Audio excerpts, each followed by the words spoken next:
Rain hammers the roof. The door rattles. The phone whispers, "Trick or treat." Inside Valley Video, the power dies, and the aisles go silent until the first body hits the floor. If the storm doesn't end soon, there'll be no one left to rewind. There's a chill in the air. Must be fall. Join me for a tale of Halloween. You will experience tales of horror, ghosts, and death. It is not recommended for the weak at heart.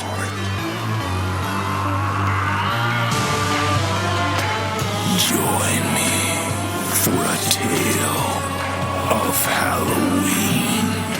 This is Weekly Spooky.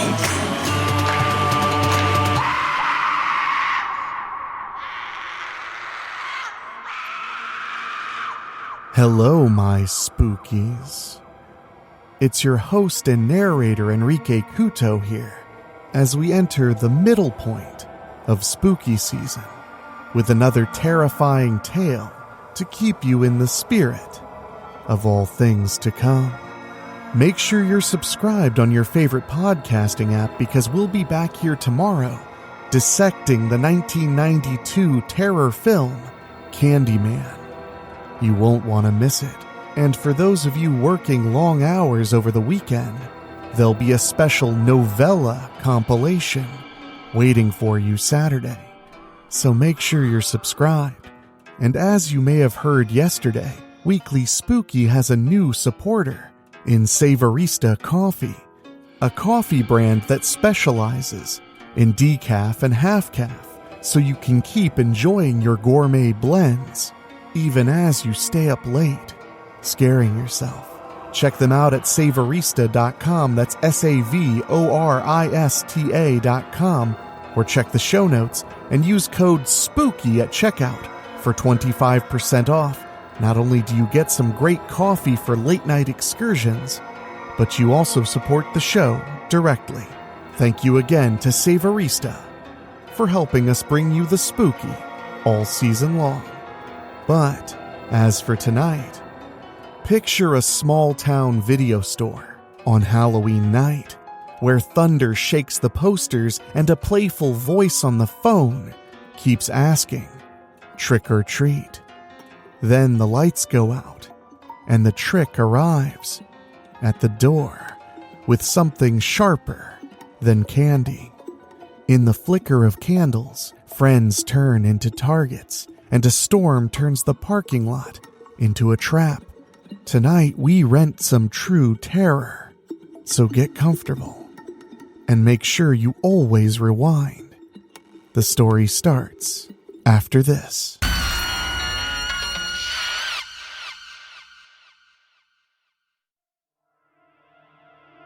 Deadly Rental by Charles Campbell. October 31st, 1983, 6 p.m. Valley Video, Gloverville, South Carolina. Shelley Bryson and Rodney Lee were minding the store, which was owned by Valley legend Rick Spradley. He was attending the annual Halloween party at Bruce's, so he was probably already drunk off his ass, barreling toward full-on shit-faced. Valley Video was in its second year of business. Last year, people came in steadily throughout the day to rent scary flicks to play in the background of Halloween get-togethers and slumber parties. This year hadn't quite lived up to last, but the night was still young. It was pitch dark outside already because of the dense storm clouds overhead. Thunder was rumbling, threatening to release buckets like a pot on the brink of boiling over. This certainly wouldn't help business if it were a rainout. Shelley popped in a thrice-viewed copy of Halloween 3, Season of the Witch, and it was followed by a groan from Rodney. "Yeah, that movie thuck that," Rodney said through his vampire fangs. His black hair was slicked back with his daddy's pomade. His mother painted his face a pasty white and created a nifty black cape from an old bedsheet. A decent white button-up, black slacks, and black shoes completed the outfit. "I disagree. I think it's highly misunderstood. I'm telling you, years from now, people will appreciate it more," Shelley said. Shelley was dressed as the bride of Frankenstein, complete with a fancy wig her aunt bought for her in a fancy wig shop in downtown Augusta. It wasn't even from a costume store. Her Aunt Billy doctored it up to look even better than the most expensive ones in those costume shops. Her face and arms were painted a shade of olive, and her dress was a black and white, tattered on purpose number. She wasn't going to be movie accurate, but Shelley liked to put her own spin on things. "What the fuck?" Shelley shouted. The thunderclap shook the windows, and a couple of movie posters fell from their precariously taped spots. Rodney laughed and said, "That was a good one. Do you know how dumb you sound talking through those teeth? You sound like Cindy Brady's real daddy," Shelley said, and turned her attention to the television, where the earworm of a song, Silver Shamrock, played. Shelley didn't move. She waited to see if Rodney was going to answer the phone with the vampire teeth in his mouth. And he did. "Valley Video, where we have the best selection of movies in the valley." "Trick or treat," said the gravelly voice on the other end of the line. "Yes, are you looking for a movie?" Rodney asked. "Trick or treat," the gravelly voice repeated. "Bye," Rodney said, and hung up the phone. "What did they want?" Shelley asked. Rodney popped the teeth out because they were starting to become quite uncomfortable, and said, "Didn't say. All he would say was, 'Trick or treat.'" "Oh," Shelley replied. "I can't believe nobody's stopped by yet. You think the whole town went to Bruce's?" Rodney asked. "I'm sure it'll pick up soon. I mean, it's just past 6. Just getting a late start this year, that's all," Shelley said. The door chime came to life, and a woman neither of them recognized walked in, accompanied by a young girl, no older than 12, that they also did not recognize. Shelley and Rodney looked at one another and shrugged. The woman was dressed up as Dolly Parton with a low-cut western shirt, denim skirt, and brown cowboy boots. Rodney was happy to see that she also had something that Dolly was quite famous for that wasn't a good singing voice. The little girl was dressed as Ace Frehley from Kiss, and the costume wasn't bad. Fact of business, it was remarkable. The makeup pretty much matched the famous guitar player. Her outfit was all black, a combination of spandex and sweats, trimmed with some sort of silver material. The silver-painted boots on her feet and the toy white guitar strapped to her back would win any costume contest in the valley. Rodney fumbled to put in his teeth. "Welcome to Valley Video," Shelley said, beating Rodney to the punch. He smiled as drool dripped from his phony teeth. "Hi, we're not from here, but Lila heard about your store from a friend of hers yesterday and said we must come in," the woman said. "Hi, you must be Lila," Shelley said, and smiled at the little girl. The girl nodded, smiled back, but didn't utter a word. "And you are?" Shelley asked the woman. "I'm Tina, Lila's aunt and guardian." Guardian, Shelley thought. She wondered if the little girl's lack of voice had some sort of trauma behind it. Rodney was smiling like an undead dope as spittle ran through those teeth as he stared at Tina's tatas. "Well, you came to the right place. Lila, please help yourself to some candy from the pumpkin on the table. It's Halloween after all. We have a great selection of scary flicks for the holiday," Shelley said. Ricky would be proud of her salesmanship. "Thank you," Lila meekly replied, letting her first words since walking in escape her lips. "You're welcome," Shelley said, and seemingly right on cue, the Silver Shamrock song blared from the television. "What are you watching?" Lila asked, peering over the counter. "It's not very good. We have a lot of movies that are way better," Rodney said. "It's so good. It's Halloween 3, and if you want to rent it, I'll start rewinding it for you. It's the only copy we have that hasn't been checked out," Shelley replied. "Yes, please do that," Tina said, and continued. "Come on, Lila. Let's see what else they've got." They walked to the back wall that housed the horror section.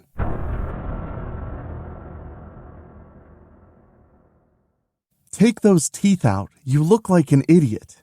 And wipe off your shirt," Shelley said. Rodney spit them out and simply smiled.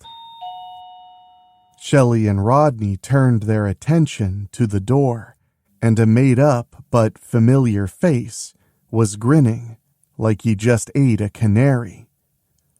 "What's up, freakazoids?" Guyton O'Hanlon shouted. "What's up, my boy? Rad costume," Rodney said. Guyton was dressed as the sworn enemy of what Rodney was depicting.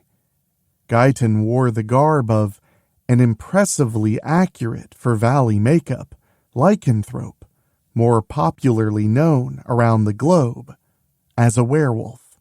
"Shit, that is good. Your mama do that?" Shelley asked. "No, new chick that started at Bruce's last week. Her name is Elena Marie, and she ain't hard to look at, even before a few frosty mugs, if you catch my drift," Guyton said. "Okay, and why did she want to put makeup on your gnarly face?" Shelley asked. "She was doing it for a lot of folks. She says that's what she wants to do. Horror makeup on movie sets. That's what she said. How she's gonna get there from working at Bruce's in the middle of bumfuck nowhere, that's beyond me. So listen, I want to rent that Halloween 3 movie everyone's been shitting on," Guyton said. "Sorry, just rented the last copy we have," Shelley replied with the tone of not really being sorry. "Yeah, to the lady with the stacks," Rodney whispered and nodded his head toward the horror section. But he may as well have said it out loud because Rodney's whispers, much like himself, carried weight. "Wowza," Guyton replied after he got an eyeful. "Okay, boys, that's enough. We have the other 2 Halloween movies, and I think there's still a copy of Friday the 13th Part 2 back there," Shelley said. "Sorry, no there's not," Tina said as she set a stack of 3 empty VHS cases onto the counter. "I believe that's 4 movies counting the one you have behind the counter," Tina said. Lila was looking cautiously at Guyton, on the cusp of being fearful of his appearance. His makeup was more intimidating than the goofy-faced vampire Rodney portrayed. "Well, hello, Dolly," Guyton said in a very poor Louis Armstrong impersonation. "What's shakin', Wolfman Jack?" Tina said. "You wouldn't want to give up one of those movies, would ya? I mean, are you really gonna watch 4 tonight? If you let me have the Friday the 13th or Halloween, I promise I'll meet you here tomorrow and give it right back. I need something new to watch tonight, and I've seen most of the other stuff they got back there. And the stuff I haven't seen, well, I don't think I want to see, if you catch my drift, Guyton said. No, was the answer, but Tina didn't say it. It was Lila, and the fear that threatened to consume her eyes quickly switched to anger. Now, I don't think I was talking to you, Ace, Guyton says in such an acrid tone that Shelley wanted to reach across the counter and slap him across the face. Rodney's mouth dropped. If his teeth had been in, they would have fallen out. Guess that's a no, Wolfman Jack, Tina said. That'll be $8.24. Shelley chimed in. Wait a minute, Shelley, Guyton said, and held up a paw, turning his attention back to Tina. Just no, huh? No negotiation? I think not. It's Ace's show, I'm afraid, Tina said, and winked at her niece. This time Shelley picked up the phone. Valley Video, how can I help you? Trick or treat, the gravelly voice tickled Shelley's ear in the most uncomfortable of ways. She held the phone away. Your trick-or-treater is back, Shelley said to Rodney, and hung up the phone. Now, Guyton, play nice and go pick out something else and stop harassing these nice people. Don't make me call Ricky out of Bruce's. I don't think you want him coming down here. You get my drift? Shelley said, mockingly. A giggle came from Lila, and Tina's eyes widened as she successfully held back laughter. She apparently just wanted to rent the movies for her niece and leave. Yeah, I get your Guyton stopped mid-word as the phone rang. Once again, Shelley answered. Valley Video, how can I help you? Trick it is, the gravelly voice said, and hung up before Shelley could do the same. 2 more posters fell. Everyone froze, and the lights flickered, but stayed on. The storm clouds released their bounty with a sudden violence. Rain hammered the metal roof like it was a million little monsters pounding on doors to get inside. The gravel dirt parking lot was going to be a pond very soon if this continued. Shit, we might be watching our movies here and having candy for dinner, Tina said. I'm scared, Lila fretted. I'm sure it'll pass soon. They called for scattered storms on Channel 6, so fingers crossed it's just a pop-up, Shelley said.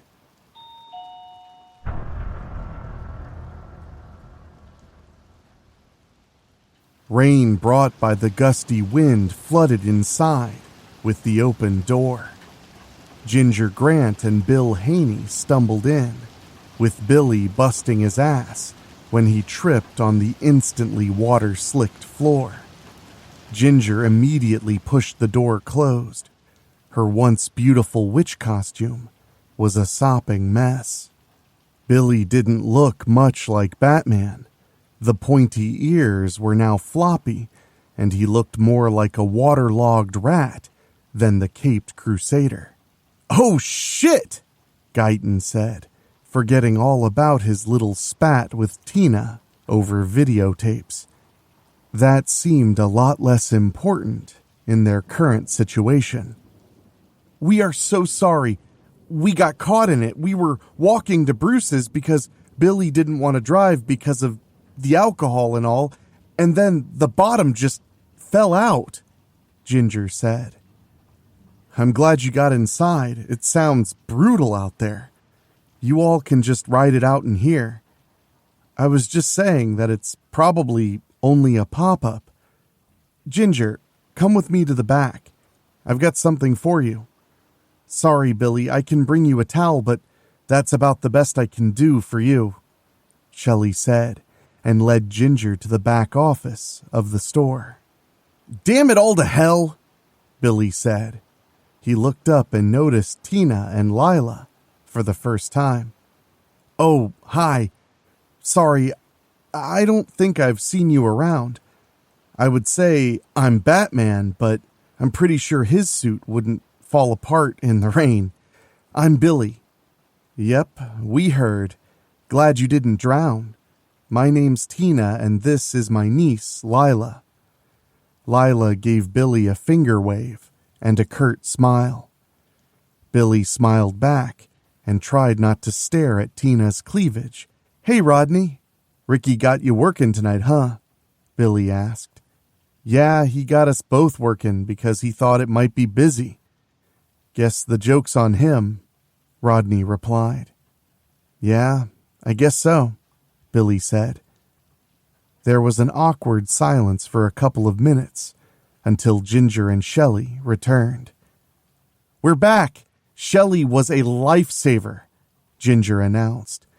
She was nice and dry, wearing an orange Midland Valley Mustangs t-shirt, along with the matching sweatpants. Shelley left her gym bag in the back office the other day, and she and Ginger were close in size. Shelley tossed Billy the promised towel. "No fair," the soaked Batman said jokingly, and continued. "I guess I wouldn't fit in anything you would have in the back. Huh, Rodney? Course, if I did have something, I'd have plenty of cover. Blanketed even," Billy finished. "Ha ha," Rodney fake laughed and flipped Billy the bird. "I'm just glad I didn't take the gym bag home. Everyone, please, help yourself to some candy. I'm afraid we don't have anything more nutritious, but we can gather around and watch a movie if you want until this whole nastiness passes." Shelley finished.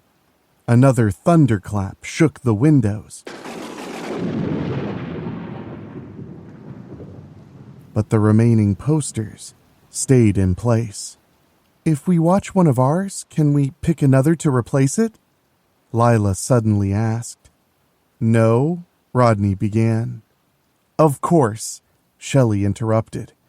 "Halloween 3 is still in the player. You want me to fire it up?" "No," Rodney said. "Shut up, Rodney. Is everyone else good with that one?" "Yep," Guyton said. Everyone else nodded yes, so Shelley pressed play. Auto-tracking was adjusting the image for maximum visual quality when another boom shook the windows. Much harder this time. A couple of video cases fell from their perches. A sizzling crack of lightning struck incredibly close to the video store. The lights went out immediately, and a smell that can only be described as ozone or burning wires suddenly filled the store. Lila was the first one to break the immediate silence as she coughed into her hand. Shelley lit the Bic she kept in her dress pocket. She wasn't a smoker, but a lot of her friends were, and she liked the feel of the lighter.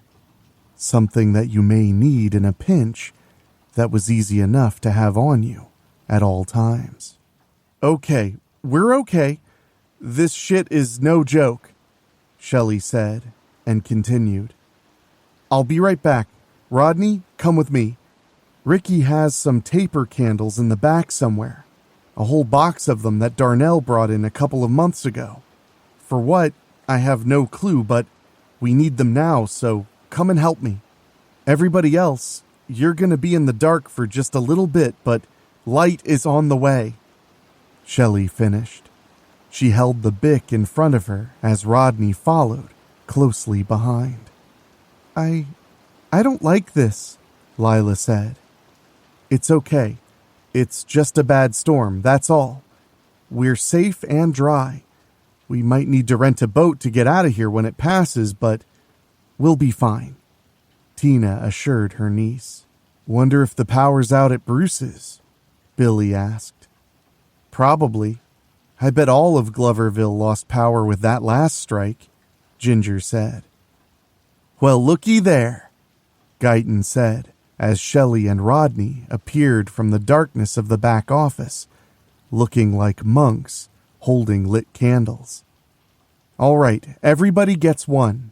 Be careful of the wax, though, Shelley said, as she lit them one at a time and passed them to everyone. Rain pelted the roof and slammed into the windows with bad intentions.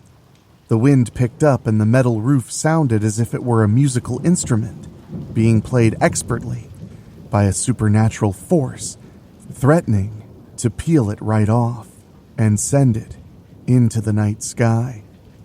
It would let the torrent flood the store, destroying every film in its wake and leave people swimming for their cars. But for now, the roof held. Shit, Guyton simply said as he pointed to the bottom of the door as muddy water flooded in under its gap. He was holding his candle above it. I think we should leave, Lila said. No, we're safer in here than out there, Tina replied. Everyone was holding their candles in front of them like swords to avoid wax rolling down and dripping on their hands. Who the hell would be out in this shit? Guyton asked. He was closest to the door. It wasn't locked, so he had no idea why they were knocking. He didn't open it, but did yell, "Come in if you need to get out of that shit, but I ain't opening the door." You chose Trick. It was the same gravelly voice that called earlier, and the source of that voice was now right outside the door, caught in a fucking monsoon. It got Shelley and Rodney's attention. Everyone else had a look of, okay, and? I don't like it, Lila said. It's okay. It's just someone being stupid, Tina said.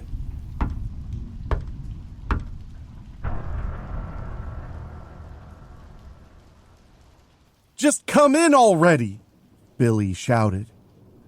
You chose Trick, the gravelly voice repeated.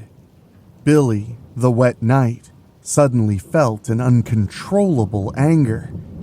He should be at Bruce's, pounding him back, but here he was stuck in Valley Video with his date that at the very least got to put on dry clothes. And now some dickwad was banging at the door, shouting, "You chose Trick." Billy didn't choose any of this shit.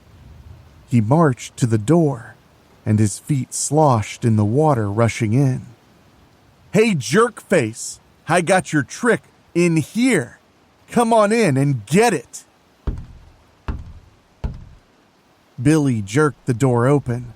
The sky lit up, and Billy didn't see anyone. With the door still ajar, Billy turned to face the others.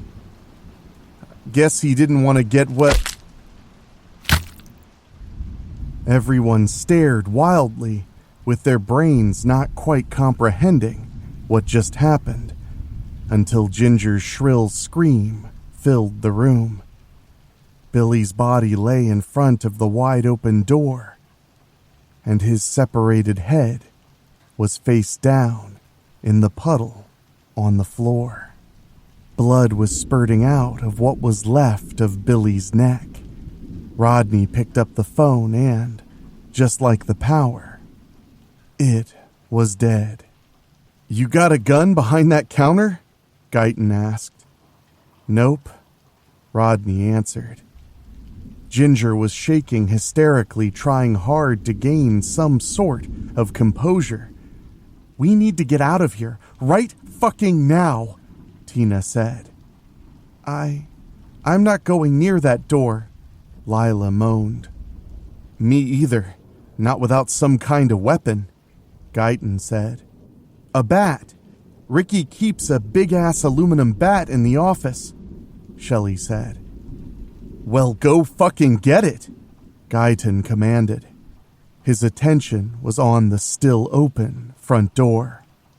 "Aunt Tina, we need to find a way out of here," Lila whispered loud enough for others to hear. She was shivering, seeming completely consumed with fear, and she still wasn't going near the front door. Shelley emerged from the back with a shiny black and red bat that looked as if it had never struck a baseball. "Now we're talking. Give it," Guyton said, holding out his fake fur-covered hand. Whoever this Elena was, she paid attention to detail when it came to Halloween makeup. "I don't know. What if he takes it away from you or chops your head off too?" Shelley questioned as she held the bat close to her chest. "I ain't staying in this video store with a killer waiting to pick us off one at a time. If he wants some, he can come get some. Now hand it over," Guyton said confidently. "Wolfman Jack means business," Tina said. Lila poked her on the arm. She loved Aunt Tina's sarcastic wit, but now was not the time. Not with a headless man lying in front of the door and all. Shelley reluctantly handed the bat to Guyton. They were all shit out of luck, especially with the phone still being out of order. Guyton held the bat like he held many others in his lifetime, being an avid rec league baseball kid, growing up and continuing on the Midland Valley High baseball team. Point was, he knew the proper way to hold a bat to get maximum swing. If whoever decided to remove Billy's head from his body were still out there, he was going to find out right quick why pitchers feared the Gloverville Ball Crusher. "Rodney, get on that side of the door," Guyton said as he motioned Rodney to move to the right of the opening. "Don't worry, you can stay arm's length away. I just need you to provide a little bit of light." Rodney walked cautiously toward the door, holding the candle in front of him, careful not to let it get too close to the rain, still cascading in on its sideways arc. Good, stop there," Guyton said. Shelley, Lila, Ginger, and Tina stood shoulder to shoulder, nervously watching. Guyton began walking slowly toward the door. He could feel the first mist touch his nose. He was about 7 feet from the door. Rodney was the shakiest vampire ever known to man. His real teeth were chattering inside his head, and his bladder suddenly felt like a balloon that was one breath away from exploding. Guyton grinned as he got closer, stepping around Billy's carcass. He could hear footsteps quickly approaching outside. "I got you, you son of a bitch," Guyton whispered. He was just inside the door opening, and he was getting drenched, but he kept the grip on the bat. The footsteps barreled toward the door. Guyton raised the bat. "Guyton, no!" Shelley screamed. But it was too late.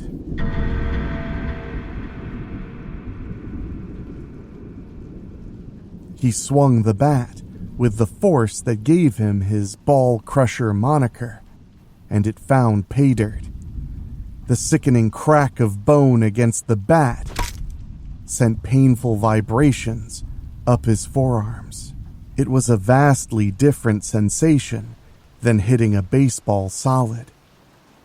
The man fell to his knees, half of his body in the store, and the other half still outside. Guyton smiled until he realized who the man was. "Ricky!" Shelley screamed. He was gurgling blood. The left side of his head was caved in, and his left eye was dangling out of its socket. "Oh shit! Oh shit!" Guyton set the bat down and turned his back to the door as he knelt to see if there was anything he could do to help Ricky. The blade came down on the center of Guyton's noggin like a hot knife through butter. His eyes blinked rapidly as his face split in half. Brain matter oozed from his skull when he hit the floor. No silver bullets needed for this werewolf. Rodney took off. He ran straight to the back office, slamming the door behind him, while Shelley, Lila, Ginger, and Tina screamed bloody murder. Billy was dead. Ricky was dead. Guyton was dead. Who was going to be next? Shelley desperately wanted to grab the dropped bat. She instantly regretted handing it over to Guyton. If she hadn't, Ricky would be there with them. He would have known what to do. Even leaning over to pick it up would be a risk that she wasn't willing to take. Lila tugged on Tina's arm. "Come on," Lila said. Rodney locked himself in the back office. Shelley grabbed Ginger by the hand and followed behind Lila and Tina. They walked to the back office. Shelley turned the knob. "Rodney, open the fucking door and let us in!" "Is he out there?" Rodney asked. "No, let us in or we're going to bust it down," Shelley threatened. The lights flickered for just a moment, giving them all an ever so brief false sense of hope before they went right back out. It was a good sign. It meant SCE and G were at least working on it. Rodney stood from behind Ricky's desk, still holding his candle. He walked stiffly to the office door. Another zap of lightning sent a fresh wave of ozone into the air. Rodney heard Lila cough as he turned the knob. Shelley pulled the door open. Rodney fell forward and hit the floor with the sound of a wet dish rag. His guts splayed out from the sides of his ample belly. "He's in there! Run!" Shelley screamed. The women turned almost in unison. Ginger and Shelley took the lead. Tina and Lila were using a little more caution. No one came rushing out of the office, but Rodney was lying there, deader than shit. The sound of shattering glass from the small window above the filing cabinet in Ricky's office filled the store. Lila and Tina heard it, so they stopped. Ginger and Shelley did not. Ginger was the first to the door. There was no stopping her. She leapt over Billy's body, almost slipping in the mix of blood and water, and she skirted around Guyton, avoiding the clumps of brain, and stepped over Ricky. Shelley was right behind her, but stopped suddenly, as if she just hit an invisible brick wall. The blade hit Ginger in the left temple and escaped out the right temple before it was pulled back through with lethal precision. Ginger gasped and blinked. The wires in her brain were severed. She felt no pain as she dropped to her knees, mouth puckering like a fish out of water, before her eyes locked on the forever stare. She slumped over on the welcome mat to the video store. Shelley's adrenaline and self-preservation instinct kicked into high gear as she bolted out the door, ducking her head as she turned to the right. The blade still came, but all it got was the blessed oversized wig her aunt had made for her. The rain was as heavy as it ever was. There was a party at Bruce's, or at least there would be people there waiting for the return of power. It was just down the street. Gloverville was so fucking dark with nary a streetlight on. Shelley was passing Oak Street, and she could hear a dog barking somewhere down the murky road. The rain washed makeup into her eyes, making them sting. Why didn't she hear Lila and Ginger behind her? Had he killed them? Even though Shelley was running for survival, a wave of guilt hit her, and she stopped. She shouldn't have stopped. He grabbed her by the back of her long brown hair that was now freed from the wig and jerked Shelley to the ground. The wind was knocked from her lungs, and the man pulling her was very short, not much bigger than a child. He drug her painfully across the jagged street. Shelley's dress was ripping, as was the flesh on her back and shoulders. Valley Video's parking lot was nothing more than a mud pond now, and the water on the torn flesh of her back was cold. Shelley found her voice. "Please stop! Please!" The man pulled Shelley over the bodies in their path and slammed her head against the floor. Shelley was concussed, but still conscious. She pushed up, trying to stand. "Did you kill them too?" Shelley asked. There was a giggle from the horror section. "Who's there?" Shelley demanded. "It's just Ace and Dolly," Lila's voice said. "Run! Get out of here! He'll kill you both!"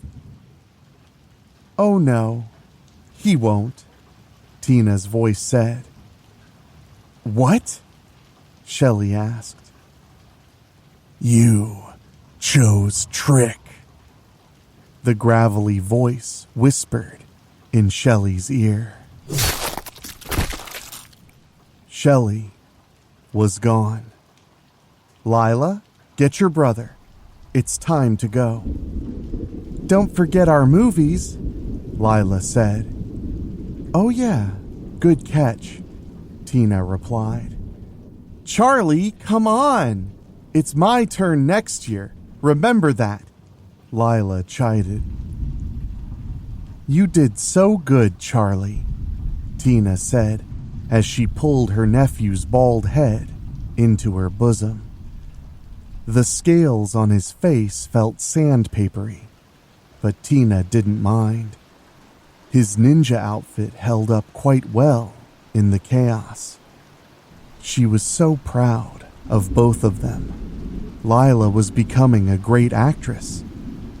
They were just a trio of psychopaths having fun on Halloween.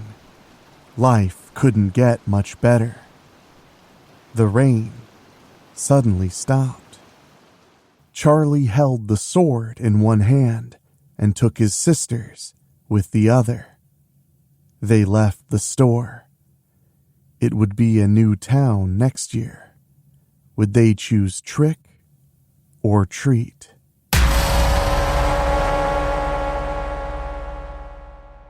And that, my spookies, was Deadly Rental, a Valley Halloween tale by our good buddy Charles Campbell. Make sure to check out his podcast, Horror 421, on your favorite podcasting app. But the horror doesn't stop there. Tomorrow, something dark and urban is buzzing into the feed. we'll be diving deep into Candyman from 1992 on a brand new episode of Cutting Deep into Horror, exploring the legend, the fear, and why saying his name might be the worst mistake you ever make. So don't miss it. One night of terror leads right into the next. And on Monday, we have a very special episode of Terrifying and True you will not want to miss. So make sure you're subscribed on your favorite podcasting apps. Trust me, you'll want to. And while you're there, why not leave us a 5-star rating on Apple Podcasts or Spotify? It really helps the show out. You can also head to weeklyspooky.com/join, where for as little as $1 a month, you get 2 bonus shows every month and over 5 years of exclusive audiobooks and creepypastas. And speaking of, I want to say an extra special thank you to our Patreon podcast boosters, folks who pay just a little bit more to hear their names at the end of the show. And they are Johnny Nix, Kate and Lulu, Jessica Fuller, Mike Eschewey, Jenny Green, Amber Hansford, Karen Weemet, Jack Kerr, and Craig Cohen. Thank you all so very much for your support at weeklyspooky.com/join. Now is the best time to join over 90 other spookies and get cool stuff. But now it's time for me to get back to work so I can sneak off and see the brand new Black Phone Part 2. So for myself, for my executive producers Rob Fields and Bobbletopia.com, my producer Dan Wilder, and of course, my creepy composer Ray Mattis, I'll be talking at you tomorrow, all about Candyman. Candyman? Thank you for listening. Make sure to find your way back next week. But for now, you are safe. Trust me.